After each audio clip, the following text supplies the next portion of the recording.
ওবায়দুল কাদের সাহেব বিএনপির শত্রু নাকি বন্ধু? বিগত বছরগুলোতে যদি ওবায়দুল কাদের সাহেবের বক্তব্য বিশ্লেষণ করি তাহলে দেখা যাবে যে ওবায়দুল কাদের সাহেব বিএনপির মুখপাত্রর দায়িত্ব পালন করেছেন। রিয়েলি মানে গত 15 বছরে যদি ওবায়দুল কাদেরের বক্তব্য দেখি বিএনপি সম্পর্কে, তাহলে আপনারা দেখবেন যে ওবায়দুল কাদের সাহেব বিএনপির ভারপ্রাপ্ত চেয়ারম্যান হিসাবে দায়িত্ব পালন করেছেন কিংবা মহাসচিব হিসাবে দায়িত্ব পালন করেছেন। ওবায়দুল কাদের সাহেব বিএনপিকে বারবার বলেছেন,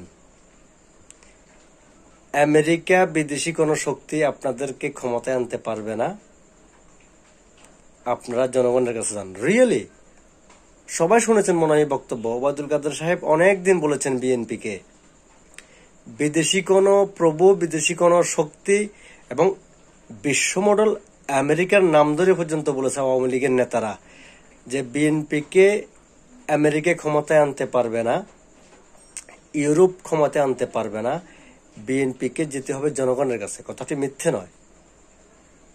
তাই বিএনপিকে বলবো, ওবায়দুল কাদেরের কথাগুলো ওই সময় কান দেননি, এখন কানে নেন, মাথায় নেন।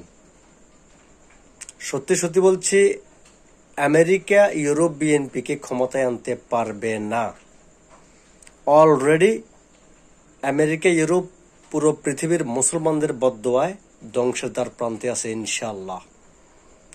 ফিলিস্তিনের কারণে এখন সারা বিশ্বের মুসলমান, আমি নিজে আমেরিকাকে পছন্দ করতাম, রাশিয়াকে ঘৃণা করতাম, আমি এখন প্রতিনিয়ত আমেরিকাকে ঘৃণা করি আর আল্লাহর গজবে দিই। তাই বিএনপিকে বলবো, আল্লাহর নালতপ্রাপ্ত এই আমেরিকার উপর ডিপেন্ড করে থাকবেন না, আপনারা সাধারণ জনগণের কাছে যান, আপনাদের নেতাকর্মীদেরকে সাধারণ জনগণের কাছে পাঠান।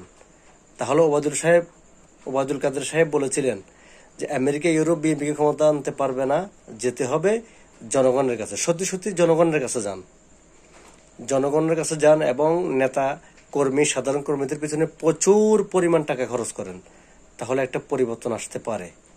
আমেরিকা আপনাদের বিএনপিকে ক্ষমতায় আনবে, এটা একদম বাজে কথা, এটা ভুল ধারণা। ওবায়দুল কাদের সাহেব যেটা বলেছে এখন সেটা মাথায় নেন, ওনার কথাকে মাথায় নিয়ে জনগণের কাছে যান। আল্লাহ হাফেজ।